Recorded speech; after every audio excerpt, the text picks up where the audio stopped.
Hi, ഞാൻ ദീപ. 9 വർഷത്തെ ഒരു കരിയർ ഗ്യാപ്പിന് ശേഷം ഞാൻ വീണ്ടും എൻ്റെ IT കരിയർ റീസ്റ്റാർട്ട് ചെയ്തു. സ്കിൽസ് ഒക്കെ അപ്ഡേറ്റ് ചെയ്തു, കാര്യങ്ങളൊക്കെ പഠിച്ച് ഇൻ്റർവ്യൂ ഒക്കെ അറ്റൻഡ് ചെയ്ത് ഒരു ജോലിക്ക് ഞാൻ കയറി. 6 മാസം കഴിഞ്ഞപ്പോൾ ഞാൻ റിസൈൻ ചെയ്തു. അത് അവിടെ എനിക്ക് ആ വർക്ക് ചെയ്യാൻ പറ്റാഞ്ഞിട്ടൊന്നുമല്ല. കാരണം ഞാനൊരു 12 വർഷം IT ഫീൽഡിൽ തന്നെ ഉണ്ടായിരുന്ന ഒരാളാണ്. അപ്പം അന്ന് ഞാൻ ചെയ്തുകൊണ്ടിരുന്നത് പ്രോഗ്രാമിംഗ് ആണ്. കൂടുതലും പ്രോഗ്രാമിംഗ് സൈഡാണ്, മാനേജ്മെന്റ് സൈഡും ഒക്കെ ഉണ്ടായിരുന്നു. പ്രോഗ്രാമിംഗ് ആണ് കൂടുതലും ചെയ്തുകൊണ്ടിരുന്നത്. അപ്പം പിന്നെ രണ്ടാമത് ഞാൻ ഒരു ഷിഫ്റ്റ്, അതായത് ഒരു ടെസ്റ്റിംഗ് ഇതിലേക്കാണ് ഞാൻ ആദ്യം നോക്കിയെങ്കിലും പിന്നെ എനിക്ക് മനസ്സിലായി, ഓക്കെ, ടെസ്റ്റിങ്ങിനെക്കാട്ടിലും ടെസ്റ്റിങ്ങിൽ തന്നെ ഒരു ഓട്ടോമേഷൻ സെക്ഷൻ ആയിരിക്കും എനിക്ക് കുറച്ചും കൂടെ ബെറ്റർ, അല്ലെങ്കിൽ ജോബ് ഓപ്പർച്യൂണിറ്റീസ് കൂടുതൽ അവിടെയാണെന്ന് വെച്ചിട്ട്, കാരണം അതും പ്രോഗ്രാമിംഗ് ബേസ് തന്നെ വേണ്ട ഒരു കാര്യമാണ്. സോ ഞാൻ ഓട്ടോമേഷൻ ടെസ്റ്റിങ്ങിലേക്കാണ് കയറിയത്. അതൊക്കെ പഠിച്ച് അത്യാവശ്യം നല്ല രീതിയിൽ ചെയ്തുകൊണ്ടിരിക്കുന്നതിൻ്റെ ഇടയ്ക്കാണ് ഇത് ഞാൻ റിസൈൻ ചെയ്ത് ഇങ്ങനെ തിരിച്ചു വരുന്നത്. പക്ഷേ എൻ്റെ പ്രശ്നം എന്താണെന്ന് വെച്ച് കഴിഞ്ഞാൽ, അവിടെ എനിക്ക് പെർഫോം ചെയ്യാൻ പറ്റാത്തതോ അല്ലെങ്കിൽ എനിക്ക് ജോലി ബുദ്ധിമുട്ടായിരുന്നോ എന്നതൊന്നുമല്ല. എൻ്റെ പ്രശ്നം എന്താണെന്ന് വെച്ചാൽ, ഞാൻ ഓൾറെഡി ഞാനൊരു ബേൺ ഔട്ട് ഫേസിൽ കൂടെ പൊയ്ക്കൊണ്ടിരുന്നത്. കാരണം ആദ്യം ഒരു 12 വർഷം ഞാൻ IT വർക്ക് ചെയ്തിരുന്നു എന്ന് പറഞ്ഞല്ലോ. അതിനുശേഷം ഞാൻ അവിടുന്ന് എനിക്ക് പല പല കാരണങ്ങൾ കൊണ്ട് റിസൈൻ ചെയ്യേണ്ടി വന്നു. വൺസ് റിസൈൻ ചെയ്തതിന് ശേഷം ഞാൻ വീട്ടിലിരുന്ന് തന്നെ ഞാൻ തന്നെ ഉണ്ടാക്കി കൊണ്ടുവന്ന ഒരു ചെറിയൊരു സംരംഭമുണ്ട്, ഒരു ഹോം ബൊട്ടിക്ക്. കുഞ്ഞു കുട്ടികളുടെ ഡിസൈനർ ഫ്രോക്സും പിന്നെ വലിയവരുടെ ഒക്കെ ഞാൻ ചെയ്യുന്നുണ്ടായിരുന്നു. അത് ഞാൻ ഭയങ്കര ആസ്വദിച്ച് ഭയങ്കര പാഷനേറ്റ് ആയിട്ട് തുടങ്ങിയതാണ്. ഭയങ്കര ആസ്വദിച്ച് ചെയ്തുകൊണ്ടിരുന്നൊരു കാര്യമാണ്. പക്ഷെ പോകെ പോകെ കുറേ പ്രശ്നങ്ങൾ, ഞാൻ തന്നെ കുറേ മണ്ടത്തരങ്ങളൊക്കെ കാണിച്ചിട്ട് ഇതെനിക്ക് ഈ ഒരു പരിപാടി എനിക്ക് അങ്ങോട്ട് മടുക്കാൻ തുടങ്ങി. എനിക്കങ്ങ് ഒരു മരവിപ്പ് പോലായിരുന്നു. അല്ലെങ്കിൽ ഞാൻ എങ്ങനെയെങ്കിലും ഇതിൽ നിന്നൊന്ന് ശ്വാസം മുട്ടിയിട്ട് എനിക്കൊന്ന് രക്ഷപ്പെട്ടാൽ മതി എന്ന് പറഞ്ഞിട്ട് ഞാൻ പോയി ചെന്ന് ചാടുന്ന ഒരു സ്ഥലമാണ് ഈ ഒരു IT career, back to IT career എന്ന് പറയുന്ന ഒരു സംഭവം. അവിടെ ഒരു അഭയം കിട്ടും. അല്ലെങ്കിൽ ഇത് കുറച്ചും കൂടെ സ്ട്രക്ചേർഡ് ആണ്, കുറച്ചും കൂടെ എൻ്റെ ഈ ഒരു ശ്വാസം മുട്ടൽ അല്ലെങ്കിൽ എനിക്ക് ഈ ഒരു എക്സ്ഹോഷൻ അല്ലെങ്കിൽ ഭയങ്കര ടയേർഡായിട്ടിരിക്കുന്ന ഒരു അവസ്ഥയിൽ നിന്ന് മാറിയിട്ട് കുറച്ചും കൂടെ സ്ട്രക്ചേർഡ് ആയിട്ടുള്ളൊരു വർക്കിലേക്ക് കടക്കാമെന്ന് കരുതിയിട്ടാണ് ഞാൻ IT-ലേക്ക് തന്നെ തിരിച്ച് ചെല്ലുന്നത്. പക്ഷെ ഞാൻ മനസ്സിലാക്കാത്തൊരു കാര്യം, ഓൾറെഡി എൻ്റെ ബേൺ ഔട്ട് എൻ്റെ പീക്കിലിരിക്കുന്ന സമയത്താണ് ഞാൻ ഇങ്ങനെ ഒരു ഷിഫ്റ്റ് നടത്തുന്നത്. അപ്പോൾ ശരിക്കും ഞാൻ ചെയ്യേണ്ടിയിരുന്നത് ഒരു റിക്കവറിക്കാണ്, ഒരു ബേൺ ഔട്ട് റിക്കവറിക്ക് വേണ്ടിയിട്ട് ഇച്ചിരി ടൈം കൊടുക്കുകയാണ് ഞാൻ ചെയ്യേണ്ടിയിരുന്നത്. അതിന് പകരം അവിടുന്ന് ഞാൻ ഓടിച്ചാടി ഇപ്പുറത്ത് വന്ന് എനിക്ക് അവിടെ സത്യം പറഞ്ഞു കഴിഞ്ഞാൽ ഒന്നും ചെയ്യാനായിട്ട് പറ്റിയില്ല. അവിടുത്തെ കുറേ സംഭവങ്ങൾ എൻ്റെ ഈ ഒരു ബേൺ ഔട്ടിന് കുറച്ചും കൂടെ എരുതിയിൽ എണ്ണ ഒഴിക്കുന്ന ഒരു അവസ്ഥയിലേക്ക് കൊണ്ടുപോയി എന്ന് വേണം പറയാൻ. അപ്പം ഇതൊക്കെ ഞാൻ റിയലൈസ് ചെയ്യുന്നത് പോലും ഇപ്പോൾ റിസൈൻ ചെയ്തത് കഴിഞ്ഞ സെപ്റ്റംബറിലാണ് റിസൈൻ ചെയ്തത്. വീണ്ടും ഒരു 6 മാസം എടുത്തിട്ടാണ് ഞാനിപ്പം ഇങ്ങനെ റിഫ്ലക്ട് ചെയ്യുമ്പോൾ മനസ്സിലാക്കുന്നത്, ഓക്കെ, സംഭവം ഇതൊക്കെ ആയിരുന്നു.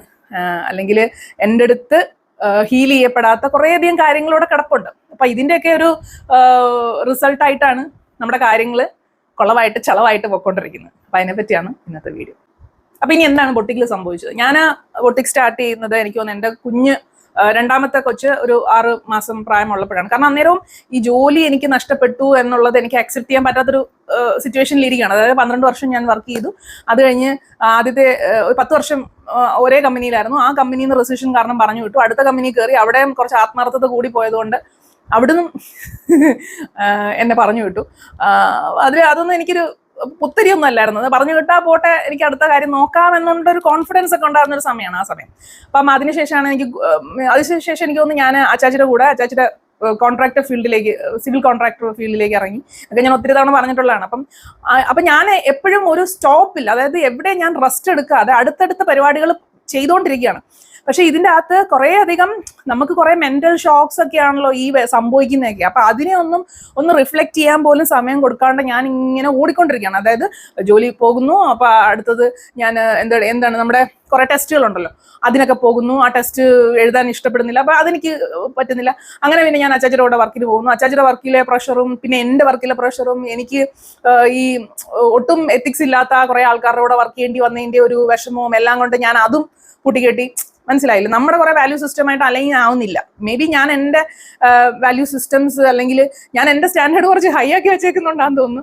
എനിക്ക് അങ്ങോട്ട് സെറ്റ് ആവുന്നില്ല. ഇപ്പം തന്നെ ഞാൻ ചിലപ്പോൾ ആലോചിക്കും, ഞാൻ ഈ ഫ്രണ്ട്ഷിപ്പിനെ ആണെങ്കിലും ഒത്തിരി അധികം ഫിൽട്രേഷൻ നടത്തുന്നതുകൊണ്ടാണ് എനിക്ക് ഫ്രണ്ട്സ് ഇല്ലാണ്ടായി പോകുന്നതെന്നുള്ളത്. പക്ഷെ ഞാനിപ്പം അടുത്തിടെ കുറേ അധികം ആൾക്കാരെ കാണുമ്പോൾ എനിക്ക് മനസ്സിലാവുന്നുണ്ട് എല്ലാവർക്കും ഇങ്ങനെയൊക്കെ തന്നെയാണ്. പിന്നെ ഒരു അഡ്ജസ്റ്റ്മെന്റിലാണ് പോകുന്നത് ഈ കാര്യങ്ങൾ എന്നൊക്കെ ഉള്ളത്.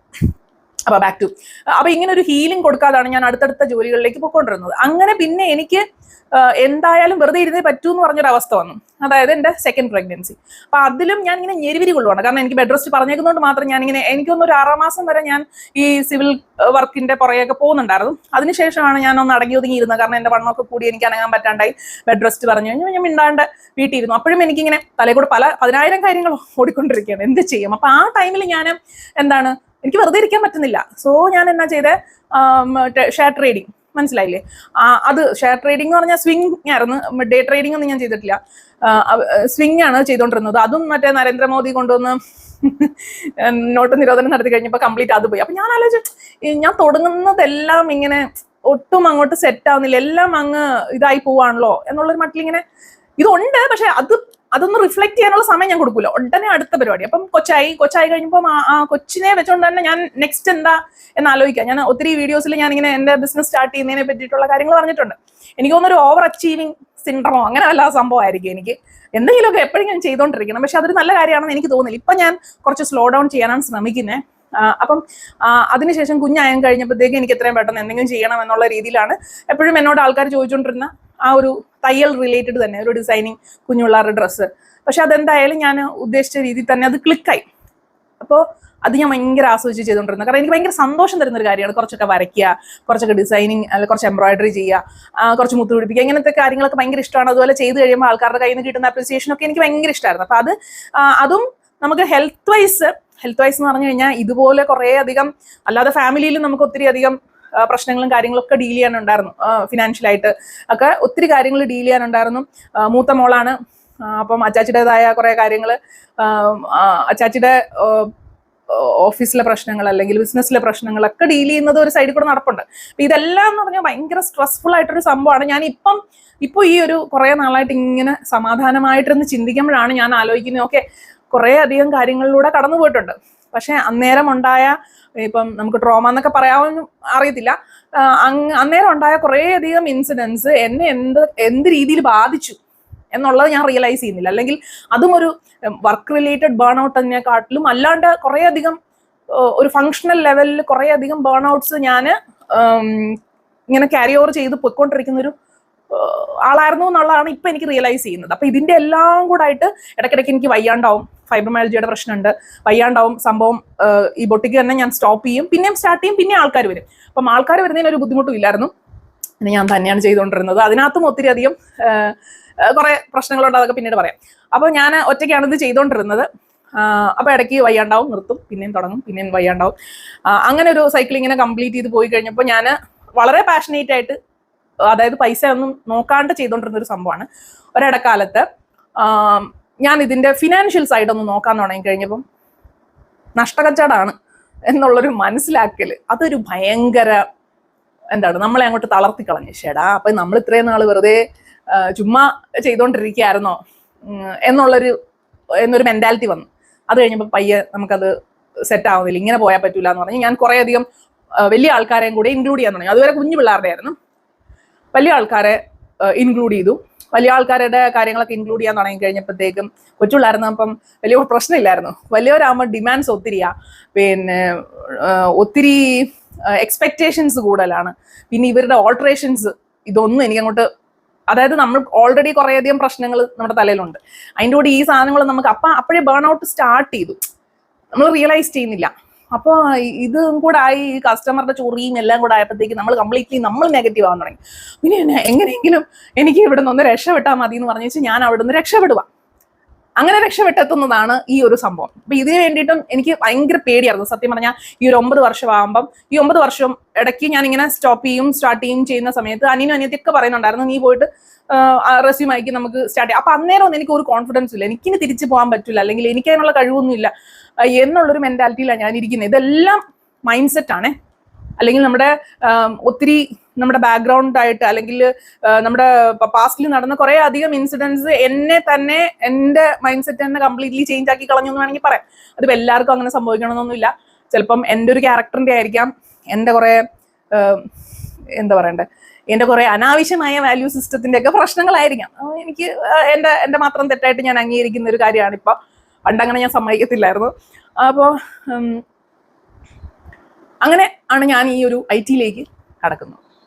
അപ്പോൾ ഒട്ടും സ്ട്രക്ചേർഡ് അല്ലാത്ത ഒരു ബൊട്ടിക് ആ ഒരു ഏരിയയിൽ നിന്ന് കുറച്ച് സ്ട്രക്ചേർഡ് ആവും, കുറച്ച് സ്റ്റേബിൾ ആവും എന്ന് കരുതിയിട്ടാണ് IT-യിലേക്ക് നമ്മൾ തിരിച്ചു വരുന്നത്. അപ്പോൾ തിരിച്ച് വരാനായിട്ട് ഞാൻ ഒത്തിരി അധികം പഠിച്ചു, പിന്നെ ഇന്റർവ്യൂസ് അറ്റൻഡ് ചെയ്തു. അതൊക്കെ ഭയങ്കര പേടിച്ചിട്ടൊക്കെയാണ് ചെയ്തത്. എന്തായാലും ഒരു ജോലി കിട്ടി. അപ്പോൾ ജോലി കിട്ടി. ജോയിൻ ചെയ്യുന്നതിന്റെ തലേന്ന് 2-3 ദിവസം മുന്നേ ഞാൻ ഇങ്ങനെ ഇരുന്ന് എല്ലാം പ്രിപ്പയർ ചെയ്യുക. കാരണം പണ്ട് 10-12 വർഷം മുന്നേ നമ്മൾ IT-യിൽ ഉണ്ടായിരുന്നല്ലോ. അന്നേരം ഞാൻ കാണിച്ച കുറേയധികം മണ്ടത്തരങ്ങളുണ്ട്. എനിക്ക് ഗ്രോ ചെയ്യാൻ പറ്റാത്ത രീതിയിൽ ഞാൻ എന്നെ തന്നെ ആക്കി കളഞ്ഞ കുറേയധികം മണ്ടത്തരങ്ങളുണ്ട്. അപ്പൊ ആ മണ്ടത്തരങ്ങളെല്ലാം ലിസ്റ്റ് ചെയ്തിട്ട് ഇനി ഒരിക്കലും ഞാൻ ഇങ്ങനൊന്നും ഈ പുതിയ വരുന്ന കമ്പനിയിൽ ഉണ്ടാകത്തില്ല. നമ്മൾ വർക്ക് ഫോക്കസ് ചെയ്യും, എന്നാൽ ഫാമിലിക്ക് കൂടുതൽ ഇമ്പോർട്ടൻസ് കൊടുക്കും, ഒരു വർക്ക് ലൈഫ് ബാലൻസിലേക്ക് പോകും. പിന്നെ ഹെൽത്ത് ആണ് നമ്മുടെ മെയിൻ. ഓക്കെ, അനാവശ്യമായിട്ട് ഓവറായിട്ട് പേഴ്സണലി അറ്റാച്ച്ഡ് ആവാനായിട്ട് നോക്കത്തില്ല ആൾക്കാരുമായിട്ട്. അല്ലെങ്കിൽ ഓഫീസ് പൊളിറ്റിക്സ് ആണെങ്കിൽ തന്നെ അതിനെ നമ്മൾ ഡീൽ ചെയ്യും എന്നൊക്കെ പറഞ്ഞുകൊണ്ടാണ് ഞാൻ ഒത്തിരി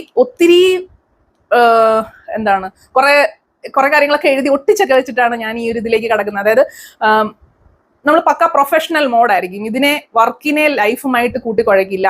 അല്ലെങ്കിൽ ഓവർ ആത്മാർത്ഥത. കാരണം കഴിഞ്ഞ 2 കമ്പനികളിലും എനിക്ക് പറ്റിയത് ഓവർ ആത്മാർത്ഥത ഇട്ട് പുഴുങ്ങി തിന്നിട്ട് എനിക്ക് കഞ്ഞി കുടിക്കാൻ പറ്റിയില്ല എന്നുള്ളതാണ്. സോ ഓവർ ആത്മാർത്ഥത വേണ്ട, ഒരു നോർമൽ മീഡിയം ലെവൽ ആത്മാർത്ഥത മതി. നമ്മൾ ആരെയും ദ്രോഹിക്കാൻ പോകുന്നില്ല, തരുന്ന വർക്ക് ചെയ്യുക. അതിനപ്പുറം ചെയ്ത് ഒന്നും കിട്ടത്തില്ല എന്ന് നമുക്കറിയാം. അതുമല്ല, ഞാനിപ്പം നിൽക്കുന്നത് കോർപ്പറേറ്റ് ലാഡറിന്റെ ഏറ്റവും താഴത്തെ തട്ടിലാണ് ഞാൻ പിന്നെയും കയറുന്നത്. അതായത് ഒരു ഫ്രഷറായിട്ടാണ് കയറുന്നത്. അപ്പോൾ അതിൻ്റെതായ ആത്മാർത്ഥത മതി. അല്ലാതെ നിങ്ങളുടെ എക്സ്പീരിയൻസ് മൊത്തം എടുത്തിട്ട് കാണിച്ച് നിങ്ങൾ ഇവിടെ ഒന്നും പ്രൂവ് ചെയ്യേണ്ട ആവശ്യമില്ല. ഇതൊക്കെ ഞാൻ മനസ്സിൽ വെച്ചിട്ടാണ് ഞാൻ തിരികെ IT-യിലേക്ക് കയറുന്നത്. അപ്പൊ എങ്ങനെയെങ്കിലും ഇനി ഒരു പുതിയ ലൈഫാണ്, എങ്ങനെയെങ്കിലും ഒരു 1.5 വർഷം അവിടെ പിടിച്ചു നിൽക്കണം എന്നുള്ള രീതിയിൽ തന്നെയാണ് ഞാൻ അങ്ങോട്ട് കയറിയത്. എനിക്ക് അങ്ങനെ ശമ്പളമൊക്കെ വളരെ കുറവ് തന്നെയായിരുന്നു. ഒരു ഫ്രഷറിന് കിട്ടുന്നതിനേക്കാൾ കുറഞ്ഞ ശമ്പളത്തിലാണ് ഞാൻ കയറിയത്. കാരണം എനിക്കൊരു ഓപ്പർച്യൂണിറ്റിയാണ് വേണ്ടിയിരുന്നത്. അപ്പൊ ഞാൻ ആലോചിച്ചു, ഓക്കെ, ശമ്പളം നമുക്ക് നോക്കേണ്ട ആവശ്യമില്ല, അല്ലെങ്കിൽ ഇതിട്ട് എനിക്ക് കഞ്ഞി കുടിക്കേണ്ട ആവശ്യമൊന്നുമില്ല. പക്ഷെ എനിക്ക് വേണ്ടിയിരുന്നത് കുറച്ചും കൂടെ സ്റ്റേബിൾ ആയിട്ടുള്ള ഒരു നല്ലൊരു എൻവയോൺമെന്റ് ആയിരിക്കണം, ഒരു വർക്ക് ലൈഫ് ബാലൻസ് ആണെങ്കിലും സെറ്റായിട്ട് നിൽക്കണം എന്നുള്ളൊരു രീതിയിലാണ് ഞാൻ അങ്ങോട്ടേക്ക് കയറുന്നത്.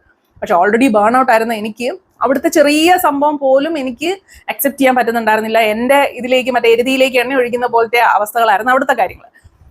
അവിടെ എന്നെ സ്വീകരിച്ചത് ഓഫീസ് പൊളിറ്റിക്സ്, അവിടുത്തെ ആ ഒരു വർക്ക് കൾച്ചർ, ആ എൻവയോൺമെന്റ്, പിന്നെ ഈഗോ പിടിച്ച കുറച്ച് ക്ലയൻസ്.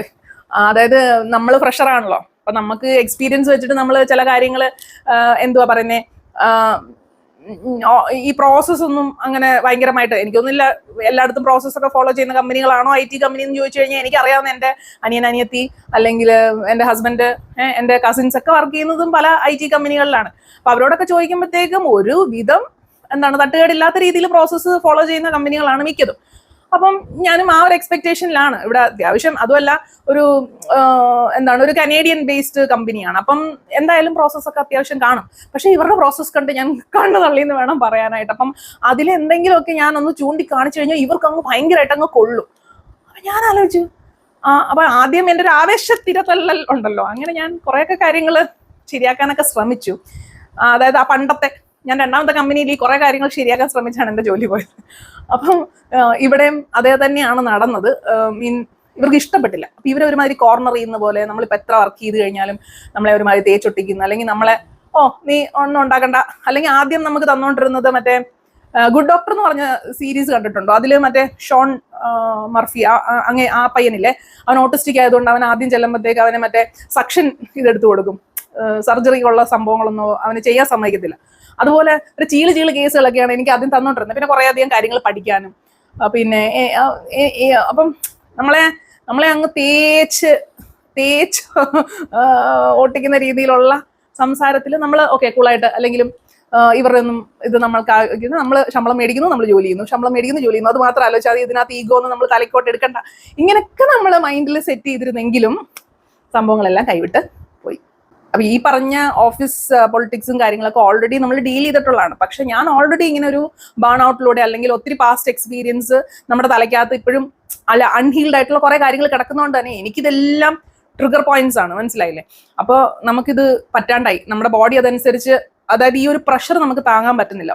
സത്യം പറഞ്ഞു കഴിഞ്ഞാൽ വർക്കൊക്കെ ഭയങ്കര സ്മൂത്ത് ആയിട്ടാണ്. അതായത് ഇപ്പോൾ രാവിലെ എനിക്ക് ഇഷ്ടമുള്ള സമയത്ത് വർക്ക് തുടങ്ങാം. 9 മണിക്ക് വേണമെങ്കിൽ തുടങ്ങാം, 7 മണിക്ക് വേണമെങ്കിൽ തുടങ്ങാം, 10 മണിക്ക്. അപ്പം എൻ്റെ അടുത്ത് മാനേജ്മെന്റ് പറഞ്ഞിരിക്കുന്നത് മാക്സിമം പോയ ഒരു 8 hours അല്ലെ 9 hours അത്രയും വർക്ക് ചെയ്താൽ മതി എന്നുള്ളതാണ്. അതിപ്പോൾ എനിക്ക് എപ്പോൾ വേണമെങ്കിലും വർക്ക് ചെയ്യാം. രാവിലെ എണീറ്റിട്ട് കുറച്ച് നേരം വർക്ക് ചെയ്തിട്ട് പിന്നെ പോവാം. അങ്ങനെ ഫ്ലെക്സിബിൾ ആണ്. എനിക്ക് എൻ്റെ പിള്ളേരെയൊക്കെ സ്കൂളിൽ കറക്റ്റ് സമയത്ത് കൊണ്ടുവിടാം. പിള്ളേരുടെ എന്തെങ്കിലും കാര്യത്തിന് വിളിച്ചാൽ എനിക്ക് പോവാം. ഹോസ്പിറ്റലിൽ പോകണമെങ്കിൽ പോവാം. കാരണം റിമോട്ട് ജോബാണ്, വീട്ടിലിരുന്നാണ് വർക്ക് ചെയ്യുന്നത്. അപ്പം അത്രയ്ക്ക് ഫ്ലെക്സിബിൾ ടൈമിംഗ് ആണ്. ഓക്കെ. പിന്നെ എന്നെ അങ്ങനെ ഭയങ്കരമായിട്ട് പ്രഷറൈസ് ചെയ്യുന്നില്ല, അല്ലെങ്കിൽ എന്നെ എടുത്ത കമ്പനി എന്ന് പറയുന്നത് എന്നെ കുറച്ച് കാര്യമായിട്ട് തന്നെ സപ്പോർട്ട് ചെയ്യുന്നുണ്ടായിരുന്നു. എനിക്ക് പ്രശ്നം ഉണ്ടായിരുന്നത് എൻ്റെ ക്ലയൻറ്റുമായിട്ടാണ്. അപ്പം അവർക്ക് എന്നോട് പല കാര്യങ്ങൾ പറയുമ്പോഴത്തേക്കും നമ്മൾ അതിനകത്തൊരു ഒപ്പീനിയൻ പറയുമ്പോൾ ഒന്നും അവർക്ക് ഇഷ്ടപ്പെടുന്നില്ല. പിന്നെ അൺറിയലിസ്റ്റിക് ആയിട്ടുള്ള കുറെ എക്സ്പെക്ടേഷൻസ് ആണ്. ഇന്ന രീതിയിൽ ഡെലിവറി വേണം. അതിപ്പോൾ എല്ലാവരും പ്രഷറൈസ് ചെയ്യുമല്ലോ. ഫ്രഷേഴ്സിൻ്റെ അടുത്തൊക്കെ ഒറ്റ ദിവസം കൊണ്ട് 10 കേസ് കംപ്ലീറ്റ് ചെയ്യണം എന്ന് പറഞ്ഞാൽ നടക്കുന്ന കാര്യമൊന്നുമല്ല. നമുക്ക് തന്നെ അറിയാം നടക്കൂല. പിന്നെ കുറേ അധികം ടെക്നിക്കൽ ഇഷ്യൂസ് ഒക്കെ വന്നു കഴിഞ്ഞപ്പം ആ ടെക്നിക്കൽ ഇഷ്യൂസ് ഏതാണ്ട് ഞാൻ അത്ര പൊട്ടിയാണെന്നുള്ള മട്ടിൽ ഇവരുടെ സംസാരം. അപ്പം നമ്മൾ പറയുന്നുണ്ട്. അപ്പം ഞാൻ നോക്കുമ്പം എൻ്റെ സൈഡിൽ മാത്രമേ പ്രശ്നമുള്ളൂ. എൻ്റെ കൂടെയുള്ള ടീംമേറ്റിന് പ്രശ്നം ഉണ്ടെങ്കിലും പുള്ളി പറയുന്നുമില്ല. അങ്ങനെയൊക്കെ ആയിക്കഴിഞ്ഞാൽ നമ്മളങ്ങ് ആകെ ഒറ്റപ്പെടുവും ഒക്കെ ആയിക്കഴിഞ്ഞപ്പോഴത്തേക്കാണ് നമ്മുടെ കംപ്ലീറ്റ് കൈവിട്ട് പോകുന്നത്. ടെക്നിക്കൽ ഇഷ്യൂസ് ആയിരുന്നു കൂടുതലുണ്ടായിരുന്നത്. അപ്പൊ അത് നമ്മൾ പറയുമ്പം അത് എടുക്കുന്നില്ല. എനിക്കറിയത്തില്ല, നീ പറയുന്ന അല്ല കറക്റ്റ്, നമ്മളിവിടെ നോക്കുമ്പോൾ കുഴപ്പമില്ലല്ലോ, നിനക്ക് മാത്രം എന്താ പ്രശ്നം, ഇങ്ങനത്തെ ഡയലോഗാ. അപ്പൊ ഞാൻ വിചാരിച്ചു ഇനി എന്റെ പ്രശ്നമാണോ എന്ന് വിചാരിച്ചിട്ട് ഞാൻ എൻ്റെ വീട്ടിലെ ഒരു വലിയ പുലിയുണ്ട്, അങ്ങനെ കൊണ്ടുവന്നിരുത്തി ഞാൻ എൻ്റെ സംഭവങ്ങളെല്ലാം പറഞ്ഞു കൊടുത്ത് ഞാൻ പറഞ്ഞു, ഇതാണ് പ്രശ്നം, ഇതെനിക്ക് ഇന്ന കാര്യങ്ങൾ നടക്കുന്നില്ല, അതിപ്പോ എന്റെ കുഴപ്പമാണോ, അത് നമ്മുടെ നെറ്റ്വർക്കിന്റെ പ്രശ്നമാണോ, നമ്മുടെ നെറ്റ്വർക്കിന്റെ ആണോ എന്ന് വിചാരിച്ചിട്ട് ഞാൻ ജിയോ വേറെ എടുത്തു. ഓൾറെഡി നമ്മുടെ ഇവിടെ ഉണ്ടായിരുന്ന നെറ്റ് കണക്ഷൻ മാറ്റി എനിക്ക് വേണ്ടി മാത്രം സെപ്പറേറ്റ് നെറ്റ് കണക്ഷൻ ഫൈബറിന്റെ വേറെ എടുത്തു. എന്തൊക്കെ ചെയ്തിട്ടും സംഭവം അവസാനം അവർ പറയുന്നത് വേറെ എന്തോ റെഡ് സീയുടെ കേബിൾ കട്ടായതിന്റെ പ്രശ്നം ഒക്കെ പറഞ്ഞ് ആകെ നമ്മളെ അങ്ങോട്ട് താറുമാറാക്കുകയാണ്. അപ്പം നമുക്കൊരു പ്രശ്നമുണ്ട്, അത് റിയൽ ആണെന്ന് നമുക്കറിയാം. പക്ഷെ നമ്മുടെ ചുറ്റും നിൽക്കുന്നവർ നമ്മളെ അംഗീകരിക്കുന്നില്ല എന്ന് പറയുമ്പോൾ ഉണ്ടാവുന്ന ഒരു പ്രഷർ ഉണ്ടല്ലോ, അപ്പം അത് നമുക്ക് ഭയങ്കര ബുദ്ധിമുട്ടായിരുന്നേ. അത് പയ്യെ നമുക്ക് ബോഡിയിൽ കാണിക്കാൻ തുടങ്ങി. എൻ്റെ കണ്ണിന് പ്രശ്നം തുടങ്ങി ആദ്യം. പിന്നെ വന്നത് നടുവേദനയാണ്. പിന്നെ ഫൈബ്രോഫ്ലെയർ ആണ് വന്നത്. പിന്നെ തലവേദന. എല്ലാ ദിവസവും ഇങ്ങനെ തല ഇങ്ങനെ വിങ്ങിക്കൊണ്ടേയിരിക്കും. പിന്നെ വന്ന ഏറ്റവും അവസാനത്തെ പ്രശ്നം എന്ന് പറഞ്ഞാൽ ഫിഷറാണ്. എനിക്ക് ബാത്റൂമിൽ പോകാൻ വയ്യ എന്ന് പറയുന്ന ഒരു അവസ്ഥ, അല്ലെങ്കിൽ എനിക്ക് ഇമോഷൻ പോകണം എന്ന് ആലോചിക്കുമ്പോൾ തന്നെ തളർന്നു പോകുന്നൊരവസ്ഥ ഉണ്ടല്ലോ, ആ അവസ്ഥയിലോട്ട് എത്തി കാര്യങ്ങൾ. അത്രയ്ക്ക് പ്രഷറാണ്, നമുക്ക് അത്രയ്ക്ക് സ്ട്രെസ് കയറുന്നുണ്ട്, മനസ്സിലായില്ലേ? അപ്പം ഇങ്ങനെ കാര്യങ്ങൾ പൊയ്ക്കൊണ്ടിരിക്കുകയാണ്. അപ്പോൾ നമ്മൾ ആത്മാർത്ഥത കുറച്ച് കൂടുതലായി എന്ന് വേണം പറയാനായിട്ട്. അപ്പം ഞാൻ പിന്നെയും പ്രൂവ് ചെയ്യാൻ നോക്കുവാണ് ഇത് എൻ്റെ ഭാഗത്ത് തെറ്റൊന്നുമില്ല, അല്ലെങ്കിൽ എനിക്ക്. അപ്പം ഞാൻ ആദ്യമൊക്കെ ഞാൻ വളരെ കാര്യമായിട്ട് വളരെ മയത്തിൽ പറഞ്ഞു തുടങ്ങിയെങ്കിലും പിന്നെ ആയപ്പോൾ എനിക്ക് സ്ട്രെസ് കയറാൻ തുടങ്ങി കഴിഞ്ഞപ്പം ഞാൻ കുറച്ച് കടുപ്പിച്ചു. എനിക്ക് പിന്നെ ജോലി പോയാലും സാരമില്ല എന്നുള്ള മട്ടിൽ ഞാൻ ക്ലയന്റിനോട് സംസാരിച്ചു. ഞാൻ പറഞ്ഞു, നിങ്ങൾക്ക് ഞാൻ എന്താ ഇവിടെ വെറുതെ കുത്തിയിരിക്കുവാണ്, അല്ലെങ്കിൽ ഞാൻ ജോലി ചെയ്യുന്നില്ല എന്ന് വല്ലതും നിങ്ങൾക്ക് തോന്നുന്നുണ്ടോ എന്നുള്ള രീതിയിൽ ചോദിച്ചു. അതവർക്ക് ട്രിഗറായി, ഈഗോ ഹേർട്ട് ചെയ്തു. അടുത്തടുത്ത എല്ലാ ഡെയിലി മീറ്റിംഗ്സിലും എന്നെ വന്ന് ചൊറിയാൻ തുടങ്ങി. ചൊറിയുന്നു, ഞാൻ കരയുന്നു, അവർ ചൊറിയുന്നു, ഞാൻ കരയുന്നു. അപ്പോഴും ഞാനിവിടെ കരയുമ്പോൾ പിള്ളേർ ചോദിക്കും, അമ്മയ്ക്ക് വേറെ പണിയൊന്നുമില്ല, ഇട്ടച്ച് പൊക്കൂടെ എന്ന് എൻ്റെ പിള്ളേർ പറയും. അപ്പോൾ അവർക്ക് സ്ട്രെസ്സായി പിള്ളേർക്ക്. ഇത് കഴിഞ്ഞപ്പോൾ ഞാനിങ്ങനെ എനിക്ക് സെൽഫ് ഡൗട്ട് ഉണ്ടാവാൻ തുടങ്ങി. ഇനി എന്താ പ്രശ്നമാണോ, ഞാനാണോ ഇനി കുറ്റക്കാരി? ഞാൻ തന്നെ കുറെ നോക്കുന്നു, ആലോചിക്കുന്നു, എനിക്ക് തന്നെ എന്താ ചെയ്യണ്ടേ എനിക്കറിയത്തില്ല. അപ്പൊ എനിക്ക് എങ്ങനെയെങ്കിലും പ്രൂവ് ചെയ്യണം ഞാൻ ശരിയാണ്, അല്ലെങ്കിൽ എൻ്റെ ഭാഗത്ത് ഇന്ന ടെക്നിക്കൽ ഇഷ്യൂസ് ഉള്ളതുകൊണ്ട് എനിക്ക് പ്രൊസീഡ് ചെയ്യാൻ പറ്റുന്നില്ല, അല്ലെങ്കിൽ എൻ്റെ പെർഫോമൻസ് എനിക്ക് ഇത്രയും ചെയ്യാൻ പറ്റാത്തതിന്റെ റീസൺ ഇതാണ്, അല്ലെങ്കിൽ ഇതിന്റെ ടെക്നിക്കൽ ഇഷ്യൂസ് ഇന്ന കാര്യങ്ങളാണ് എന്നൊക്കെ പറഞ്ഞ് മെയിൽ അയക്കുന്നു, എസ്കലേറ്റ് ചെയ്യുന്നു. എവിടെ മറ്റേ അന്തിമ തീരുമാനം ഈഗോ പിടിച്ച അവരുടെ കലയത്തിനാണല്ലോ. അപ്പൊ അവസാനം ഒരു വലിയ മീറ്റിംഗ് ഒക്കെ നടക്കുന്നു. ആ മീറ്റിങ്ങിൽ കംപ്ലീറ്റ്ലി പ്ലേറ്റ് തിരിയുന്നു, എന്നെ ഒറ്റപ്പെടുത്തുന്നു, എന്നെ എന്തൊക്കെയോ പറഞ്ഞു, എനിക്ക് തിരിച്ച് പറയാനുള്ള വോയിസ് ഒന്നും ഇല്ലാണ്ടായിപ്പോയി. അപ്പൊ ഞാൻ അന്ന് വൈകിട്ട് ആലോചിച്ചു. അപ്പൊ കുറെ നാളായിട്ട് ഇങ്ങനെ പ്രശ്നങ്ങളുണ്ട്. അപ്പം ബിജു ആണെങ്കിലും പറയുന്നുണ്ട് വേറെ പണിയൊന്നും ഇല്ല, ഇട്ടേച്ച് പോയി. ഇത് നമ്മൾ കൊടുക്കുന്നത് അർഹിക്കുന്ന ആൾക്കാർക്ക് വേണം കൊടുക്കാനായിട്ട്. നമ്മൾ കൊടുക്കുന്നതൊന്നും കാണാൻ കഴിയുന്നില്ല, അല്ലെ നമ്മുടെ വാല്യൂ അവർ കാണുന്നില്ല, നമ്മൾ ചെയ്യുന്ന ആത്മാർത്ഥമായിട്ടുള്ള വർക്ക് അവർ കാണുന്നില്ലെങ്കിൽ പിന്നെ എന്തിനാണ് ഇവിടെ കടിച്ചു തൂങ്ങി നിൽക്കുന്നത് എന്നുള്ളൊരു ചോദ്യവും കൂടെ ഇടയ്ക്കിടയ്ക്ക് ബിജു ചോദിക്കുന്നുണ്ടായിരുന്നു. അപ്പൊ എനിക്ക് പക്ഷെ ഇങ്ങനെ ഒരു പുകമറയിൽ നിൽക്കുവാണ്. അപ്പൊ ആ ഒരു ലാസ്റ്റ് മീറ്റിംഗ് കൂടെ കഴിഞ്ഞ് കഴിഞ്ഞപ്പോഴത്തേക്കും എനിക്ക് തോന്നി, എന്തിന്റെ ആവശ്യത്തിനാണ് ഞാൻ ഈ ഒരു പ്രോപ്പർ പ്രോസസ് ഇല്ല, അല്ലെങ്കിൽ ഇമ്മച്യൂർ ആയിട്ടുള്ള ഒരു ടീം, അല്ലെങ്കിൽ ഇത്ര അങ്ങോട്ട് വർക്കിനെക്കാട്ടിലും മറ്റേ ഈഗോയും വെച്ചോണ്ടിരിക്കുന്ന ആൾക്കാർക്കൊക്കെ നമ്മുടെ വാല്യൂ മനസ്സിലാക്കാത്തവർക്ക് എന്തിനാണ് നമ്മൾ പ്രൊവൈഡ് ചെയ്യുന്നത്? അല്ലെങ്കിൽ നമ്മളിവിടെ എന്ത് പ്രൂവ് ചെയ്യാനാണ് ഇങ്ങനെ കടിച്ചു തൂങ്ങി നിൽക്കുന്നത്? നമ്മൾ ജെന്യുവിൻ ആയിട്ട് നമുക്ക് കോൺട്രിബ്യൂട്ട് ചെയ്യണമെന്നുണ്ട്. എന്നാൽ കോൺട്രിബ്യൂട്ട് ചെയ്യാൻ ശ്രമിക്കുമ്പം നിങ്ങൾ ഒരു മാങ്ങാത്തൊലിയും ചെയ്യുന്നില്ല, അല്ലെങ്കിൽ നമ്മളെ സപ്പോർട്ട് ചെയ്തുകൊണ്ടിരുന്ന ആൾ വരെ, എൻ്റെ ഒരു മാനേജർ ഉണ്ടായിരുന്നു, പുള്ളിക്കാരി വലിയ കുഴപ്പമൊന്നും ഇല്ലാത്തായിരുന്നു. പുള്ളിക്കാരി ആ മീറ്റിംഗ് വെച്ച് കംപ്ലീറ്റ്ലി പ്ലേറ്റ് തിരിച്ചു. എനിക്കൊന്നും അറിയത്തില്ല ദീപ എന്താ ഇങ്ങനെ ചെയ്യുന്നതെന്ന് എനിക്ക് ഇപ്പോഴും മനസ്സിലാവുന്നില്ല. അപ്പൊ ഞാൻ അയ്യോ ഇതെന്താ ഇങ്ങനെ, എനിക്കത് ഭയങ്കര ഷോക്കായിരുന്നു. കാരണം നമ്മള് ഇത് 10-12 വർഷം വർക്ക് ചെയ്തിരുന്നിടത്ത് ഇത്രയും മറ്റേ ചവിട്ടി തേക്കുന്നത്, മീറ്റിങ്ങിലൊക്കെ വന്ന് കംപ്ലീറ്റ് ഇതുവരെ ഇല്ലാത്ത കാര്യങ്ങളൊക്കെ പ്ലേറ്റ് തിരിക്കുന്നത് ആദ്യമായിട്ട് കാണാം. അപ്പൊ ഞാൻ ആലോചിച്ചു ഈ വക മാങ്ങാത്തൊലിക്കൊന്നും ഞാൻ നിന്ന് കൊടുക്കേണ്ട ആവശ്യമില്ല. അമ്മ അന്നുമായിട്ട് തന്നെ ഞാനൊരു 11:30 ആയപ്പോഴത്തേക്ക് ഞാനൊന്നും നോക്കിയില്ല, ഞാൻ അങ്ങ് റിസൈൻ ചെയ്തു. ഹോ എന്തൊരാശ്വാസം. അപ്പൊ ഇതിന് മുന്നേ ഉള്ള 2 കമ്പനികളിൽ നിന്ന് തന്നെ പിരിച്ചുവിടുക ചെയ്തത്. ആദ്യത്തെ കമ്പനിയിൽ റെസിഷൻ കാരണം ഹൈലി പെയ്ഡ് ആയിട്ടുള്ള ആൾക്കാരെല്ലാം പിരിഞ്ഞു പോകണം എന്ന് പറഞ്ഞുകൊണ്ട് റിസൈൻ ചെയ്തു. രണ്ടാമത്തെ കമ്പനിയിൽ ഞാൻ കുറച്ച് ആത്മാർത്ഥത കൂട്ടി കുറച്ച് പുതിയ പ്രോസസ്സൊക്കെ കൊണ്ടുവന്ന് പുതിയ മാറ്റങ്ങളൊക്കെ കൊണ്ടുവന്നു കഴിഞ്ഞപ്പോഴത്തേക്കും ചവിട്ടിത്തേച്ച് എന്നെ റിസൈൻ ചെയ്യാൻ നിർബന്ധിച്ച് പിന്നെ ഞാൻ അവിടെ നിന്ന് റിസൈൻ ചെയ്ത് പോരുക ചെയ്തത്. ഇത് പക്ഷെ എനിക്ക് തന്നെ സ്വന്തമായിട്ട് ഡിസിഷൻ എടുത്ത് റിസൈൻ ചെയ്യാനുള്ളൊരു അവസരം എനിക്ക് കിട്ടി. ഇവർ വിചാരിച്ച് എന്നെ അവിടെ ഇട്ടിങ്ങനെ, പണ്ടായിരുന്നെങ്കിൽ ഞാൻ കടിച്ചു തൂങ്ങി നിന്നാനെ, എന്തൊക്കെ സംഭവിച്ചു കഴിഞ്ഞാലും ഞാൻ കടിച്ചു തൂങ്ങി നിന്നാനെ. കാരണം ഒത്തിരി ഞാൻ കാര്യങ്ങൾ പഠിക്കുകയും ചെയ്തു. ഒരു 6 മാസം വർക്ക് ചെയ്തതിൽ എനിക്ക് തോന്നുന്നു ഒരു ഭൂരിഭാഗം സമയം ഞാൻ പഠിക്കുമായിരുന്നു. പഠിക്കാത്ത സാധനങ്ങളൊന്നും ഇല്ല, പുതിയ സാധനങ്ങളൊക്കെ ഒത്തിരി പഠിച്ചു. പക്ഷെ എന്തിനാ ഇങ്ങനെ നമ്മളൊരു ജോലിക്ക് വേണ്ടിയിട്ട് ഇത്രയും കഷ്ടപ്പെട്ട് വല്ലവൻ്റെ ഒക്കെ വായിലിരിക്കേണ്ട കേൾക്കേണ്ട ഒരാവശ്യവും എനിക്കില്ല. കാരണം ഇപ്പം എനിക്ക് ഇത് ഉണ്ടായിട്ട് വേണ്ട കഞ്ഞി കുടിക്കാൻ. മേ ബി വേറൊരാളായിരുന്നെങ്കിൽ ചിലപ്പം കടിച്ചു തൂങ്ങി നിന്നാനെ. അതെനിക്ക് കുറ്റം പറയാനൊന്നുമില്ല. എൻ്റെ സാഹചര്യമാണ്. I have the privilege to resign and be peaceful. അതുകൊണ്ട് ഞാൻ റിസൈൻ ചെയ്തു. അത് വലിയ കാര്യമായിട്ട് ഞാൻ പറയുന്നൊന്നുമല്ല. പക്ഷെ ഞാൻ പറയുക, ഇതിന്റെ ബാക്കിൽ വേറെ ഒത്തിരി കാര്യങ്ങളുണ്ടായിരുന്നു, അൺഹീൽഡ് ആയിട്ടുള്ള കുറേ കാര്യങ്ങളുണ്ടായിരുന്നു. എനിക്ക് എടുക്കാൻ ചിലപ്പം ആദ്യം ഒരു ഫ്രഷറാണ് കയറിയെങ്കിൽ ചിലപ്പോൾ ഈ ഒരു പ്രഷറൊക്കെ അവരെടുക്കും.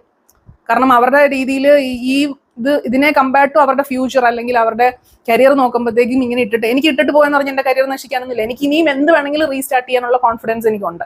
അപ്പൊ അത് വെച്ചിട്ടാണ് ഞാൻ അവിടുന്ന് സലാം പറഞ്ഞ് പോകുന്നത്. അപ്പൊ ഈ ഒരു 6 മാസം കൊണ്ട് ഞാൻ പഠിച്ച കാര്യങ്ങൾ എന്തൊക്കെയാന്ന് വെച്ച് കഴിഞ്ഞാൽ, ഒന്നാമത്തെ കാര്യം, എനിക്ക് എപ്പോൾ വേണമെങ്കിലും എന്ത് വേണമെങ്കിലും റീസ്റ്റാർട്ട് ചെയ്യാനുള്ള ആ ഒരു കാലിബർന്നോ അല്ലെങ്കിൽ അതിനുള്ളൊരു ഉന്മേഷമോ എന്തൊക്കെ പവർ എനിക്കുണ്ട് എന്നുള്ളൊരു തിരിച്ചറിവായിരുന്നു. പക്ഷെ അത് മാത്രം പോരാ. പിന്നെ രണ്ടാമത്തെ കാര്യം എന്ന് വെച്ച് കഴിഞ്ഞാൽ, ഞാൻ ഈ ഒരു ജേർണി ഷെയർ ചെയ്തതിന് ശേഷം ഒത്തിരി ആൾക്കാർ, അതായത് ഒരു 40+ കഴിഞ്ഞിട്ടുള്ള ആൾക്കാർ, അല്ലെങ്കിൽ 30+ കഴിഞ്ഞ് 35 ഒക്കെ കഴിഞ്ഞ് കരിയർ ഗ്യാപ്പ് ഒക്കെ ആയിട്ടിരിക്കുന്ന ആൾക്കാർ ഒത്തിരി പേര് അതിന് ഇൻസ്പയർഡ് ആയിട്ട് അവർ പഠിച്ച് പല പല മേഖലകളിൽ ടീച്ചേഴ്സായിട്ടും ഒക്കെ പോയ ആൾക്കാർ എൻ്റെ അടുത്ത് വന്നിട്ട്, ദീപ കാരണമാണ് ഞാൻ പിന്നെയും ഒന്ന് ട്രൈ ചെയ്യാമെന്ന് കരുതിയത്, എനിക്ക് ജോലി കിട്ടി, അല്ലെങ്കിൽ ഞാൻ ജോലിക്ക് ജോയിൻ ചെയ്യാൻ പോകണം, അല്ലെങ്കിൽ ഞാൻ പഠിച്ചു തുടങ്ങി എന്നൊക്കെ പറയുമ്പോൾ നമുക്ക് കിട്ടുന്നൊരു സന്തോഷം, അതൊരു വേറെ തന്നെ ഒരു സൈഡാണ്. പിന്നെ എനിക്ക് മനസ്സിലായത്, ഞാൻ വിചാരിച്ചത് ഒരു 12 വർഷം മുന്നത്തെ എൻ്റെ ഒരു ടെക്നിക്കൽ സ്കില്ലെന്ന് പറയുന്നത് എനിക്ക് ഇപ്പോൾ അത് ഒത്തിരി പഴകിപ്പോയി, അല്ലെങ്കിൽ അതുകൊണ്ട് ഒരു ഗുണമില്ല എന്നാണ് ഞാൻ വിചാരിച്ചിരുന്നത്. പക്ഷേ എനിക്ക് മനസ്സിലായത് അതെനിക്ക് ഭയങ്കര ഹെൽപ്ഫുൾ ആണ്, ആൻഡ് സ്റ്റിൽ അത് വാലിഡ് ആണ്. അതായത് അന്ന് ഞാൻ ചെയ്തിരുന്ന ഓരോ വർക്കും എനിക്ക് ഇപ്പം കയറിയപ്പോൾ പല പല ജോലികളും കാര്യങ്ങൾ പഠിച്ചെടുക്കാനാണെങ്കിലും പല പല ജോലികൾ ചെയ്യാനാണെങ്കിലും ഒക്കെ എന്നെ ഹെൽപ്പ് ചെയ്തത് എൻ്റെ പഴയ സ്കിൽസ് തന്നെയാണ്. ആ ഒരു സ്കിൽ സെറ്റ് ഇപ്പോഴും വാലിഡ് ആണ്. പിന്നെ അപ്ഗ്രഡേഷൻ ഉണ്ട്. ഇപ്പം ഒത്തിരി കാര്യങ്ങളിൽ AI റിലേറ്റഡ് ആയിട്ടുള്ള കാര്യങ്ങളാണ്. അപ്പൊ അത് പഠിച്ചെടുക്കാനാണെങ്കിൽ പോലും എനിക്ക് ആ ഓൾറെഡി ഉണ്ടായിരുന്ന സ്കിൽസ് തന്നെ ഒത്തിരി ഹെൽപ്പ് ചെയ്തതേ ഉള്ളൂ. ഇപ്പം എല്ലാം AI ഇന്റഗ്രേറ്റഡ് ആണ്. ഇപ്പം ഞാൻ അതിൽ ഏറ്റവും ലേറ്റസ്റ്റ് ആയിട്ട് പഠിച്ചുകൊണ്ടിരുന്നത് പ്ലേ റൈറ്റിലാണ് ഞാൻ എൻ്റെ പ്രോജക്റ്റും ചെയ്തുകൊണ്ടിരുന്നത് അവിടെ. അപ്പോൾ പ്ലേ റൈറ്റിൽ ഭയങ്കര സംഭവം എന്താണെന്ന് വെച്ച് കഴിഞ്ഞാൽ, നമുക്ക് നമ്മുടെ കോപൈലറ്റിനോട് അല്ലെങ്കിൽ അതിലെ AI സംഭവത്തോട് പറഞ്ഞു കഴിഞ്ഞാൽ നമ്മളിങ്ങനെ ജസ്റ്റ് 1-2 ലൈൻ എഴുതിയിട്ട് പറഞ്ഞാൽ മതി, ഇത് നോക്കിയിട്ട് അത് ചെയ്യൂ എന്ന് പറഞ്ഞു കഴിഞ്ഞാൽ അത് ചെയ്യും. അതിനകത്ത് എവിടെയെങ്കിലും എറർ ഉണ്ടെങ്കിൽ അത് നോക്കൂ, ഇത് നോക്കൂ. നമ്മൾ ആ കറക്റ്റ് പ്രോംപ്റ്റ് കൊടുത്തു കഴിഞ്ഞാൽ കറക്റ്റ് കാര്യങ്ങൾ ഇത് ചെയ്യുന്നുണ്ട്. അപ്പൊ അത് പഠിച്ചെടുക്കുക എന്നുള്ളതാണ് ശരിക്കും പറഞ്ഞാൽ ഇപ്പം വേണ്ടത്. ഇപ്പൊ പഴയ സ്കില്ലുണ്ട്. അപ്പൊ ആ പഴയ സ്കില്ലും പിന്നെ ഇപ്പൊ ആ ഒരു AI-യുടെ സപ്പോർട്ടും നമ്മൾ കറക്റ്റായിട്ട് യൂസ് ചെയ്യുകയാണെങ്കിൽ ഈ ഒരു പ്രൊഫഷനിൽ നല്ല അടിപൊളിയായിട്ട് നമുക്ക് മുന്നോട്ട് പോകാം. പക്ഷെ കുറെ പഠിക്കാനുണ്ട്, അത് വേറെ കാര്യം. പഠിച്ചുകൊണ്ടേയിരിക്കേണ്ട ഒരു സംഭവമാണിത്. അപ്പം സ്റ്റിൽ ഞാൻ ഇപ്പോഴും റിലവൻ്റ് ആണ് എന്നതൊരു ഭയങ്കര ഒരു കോൺഫിഡൻസ് വരുന്നൊരു കാര്യമായിരുന്നു. പിന്നെ മനസ്സിലായെന്ന് പറഞ്ഞാൽ ഈ അടുത്ത കാലത്താണ് എനിക്ക് മനസ്സിലായത് ബേൺ ഔട്ട് ആണ് എന്ന് നമ്മളൊന്ന് തിരിച്ചറിഞ്ഞു കഴിഞ്ഞാൽ നമുക്ക് എപ്പോഴും അത് നമുക്കൊരു ടയർഡ്നെസ് ആയിട്ടും അല്ലെങ്കിൽ ഒരു ശ്വാസമുട്ടലായിട്ടും അല്ലെങ്കിൽ കംപ്ലീറ്റ്ലി എന്തോ ഒരു സഫക്കേഷൻ, ഒരു എക്സോഷൻ ഒക്കെ പോയിട്ടാണ് നമ്മൾ തോന്നുന്നതെങ്കിൽ പോലും അത് തിരിച്ചറിഞ്ഞു കഴിഞ്ഞാൽ അതിന് റിക്കവറിക്ക് നമ്മൾ സമയം കൊടുക്കണം. അത് പെട്ടെന്നൊരു ഒരു റോൾ ചേഞ്ചോ ഒരു എൻവയോൺമെന്റ് ചേഞ്ചോ കൊണ്ട് അത് ഹീൽ ആവത്തില്ല. അതിന് പയ്യെ സമയം കൊടുത്ത് നമ്മൾ ഹീലായിട്ട് ഇനിയിപ്പോൾ അടുത്ത എന്തെങ്കിലും ഒരു പരിപാടിക്ക് നമ്മൾ ഇറങ്ങാൻ പാടുള്ളൂ എന്നാണ് എനിക്ക് മനസ്സിലായത്. അതുകൊണ്ട് തന്നെ ഇപ്പം ഞാനൊരു ഹീലിംഗ് പ്രോസസ്സ് അല്ലേ, ഹീലിംഗ് പ്രോസസ്സ് നമുക്ക് പറയാൻ പറ്റില്ല, പ്രത്യേകിച്ച് ഞാൻ അതിനൊന്നും ചെയ്യുന്നില്ല. പക്ഷെ ഞാൻ കുറച്ചും കൂടെ ഒന്ന് സ്ലോ ഡൗൺ ചെയ്യാനായിട്ട് ശ്രമിക്കുകയാണ്. പ്രത്യേകിച്ച് ഇനി പുതിയ കമ്മിറ്റ്മെന്റ്സ് ഒന്നും തന്നെ എടുക്കുന്നില്ല. കാരണം കഴിഞ്ഞൊരു 6 മാസമായിട്ട് കംപ്ലീറ്റ്ലി ഡിസ്റ്റർബ്ഡ് ആയിരുന്നു. ഞാനിപ്പോൾ കുറച്ചൊന്ന് ഓക്കെ ആയതിനു ശേഷമാണ് ഞാനിപ്പോൾ ഇങ്ങനെ ഒരു വീഡിയോ ചെയ്യുന്നത് തന്നെ. ഇതിനിടയ്ക്ക് ഒത്തിരി അധികം ഇപ്പം വീഡിയോസ് ആണെങ്കിൽ തന്നെ അതിൻ്റെ വീഡിയോസിൻ്റെ എന്താണ് രീതികൾ തന്നെ ഞാൻ ഇടയ്ക്ക് മാറ്റുകയും മറിക്കുകയും ഒക്കെ ചെയ്തു. അതിൽ തന്നെ എനിക്കൊരു കോൺഫിഡൻസ് ഇല്ലാത്ത പോലെയൊക്കെ എനിക്ക് ഫീൽ ചെയ്യുന്നുണ്ടായിരുന്നു. അപ്പോൾ എനിക്കിപ്പം കുറച്ചും കൂടെ കാര്യങ്ങൾ അവെയർ ആയിക്കൊണ്ടിരിക്കുകയാണ്. നമ്മളെ പറ്റി തന്നെ ഒന്ന് അവെയർ ആവുക, അല്ലെങ്കിൽ ഹീലിംഗ് അതിനൊരു ടൈം കൊടുക്കുക. നമ്മുടെ ഒത്തിരി അൺറിസോൾവ് ആയിട്ടുള്ള കാര്യങ്ങളുണ്ടെങ്കിൽ അതിന് കുറച്ച് റിഫ്ലക്റ്റ് ചെയ്യാനും അതിനെപ്പറ്റി അതിനെന്ത് ചെയ്യാം എന്നൊക്കെ ഉള്ളത് ആലോചിക്കുക എന്നൊക്കെയുള്ളതാണ് ഇപ്പം ചെയ്തുകൊണ്ടിരിക്കുന്നത്. സോ ഞാനിപ്പം ഹാപ്പിലി റിസൈൻഡ് ആണ്. ഇപ്പോൾ പ്രത്യേകിച്ച് അടുത്ത ജോലി ഉടനെ ഒന്നും നോക്കുന്നില്ല. ഇനിയിപ്പോൾ ജോലിയിലേക്ക് പോകുമോ ഇല്ലയോ എന്നുള്ളതിനെ പറ്റിയും എനിക്ക് വലിയ ക്ലാരിറ്റി ഒന്നും ഇല്ല. ഇപ്പം നമ്മൾ ലൈഫ് എങ്ങനെ മുന്നോട്ട് പോകുന്നത് നമുക്ക് അറിയത്തില്ല. ഞാൻ ഇടയ്ക്കൊന്ന് ബൊട്ടിക് റീസ്റ്റാർട്ട് ചെയ്യാമെന്ന് കരുതിയെങ്കിലും ഞാൻ വിചാരിച്ചു വേണ്ട, അതെനിക്കിപ്പോഴും ഒരു ആന്തലാണ്. നമുക്കത് ആലോചിക്കുമ്പോൾ തന്നെ കൈയും കാലം വിറയ്ക്കുന്ന പോലെ. അപ്പം സ്റ്റിൽ ഒരു ട്രോമറ്റൈസ്ഡ് ആയിട്ടുള്ള ഒരു സമയം ഇതാണ് എനിക്കിപ്പോൾ പൊയ്ക്കൊണ്ടിരിക്കുന്നതെന്ന് എനിക്ക് മനസ്സിലാവുന്നത്. സോ വെറുതെ ഇരിക്കാം, കുറച്ച് നാൾ വെറുതെ ഇരിക്കാം. അത് കഴിഞ്ഞ് ആലോചിക്കാം എന്ത് ചെയ്യണം, എന്ത് ചെയ്യണ്ട, അതൊന്നും ചെയ്യാതെ തന്നെ ഇരിക്കണം എന്നൊക്കെ ഉള്ളത് പയ്യെ ആലോചിക്കാം. അപ്പം അത്രയേ ഉള്ളൂ. അടുത്ത വീഡിയോ നമുക്ക് കാണാം.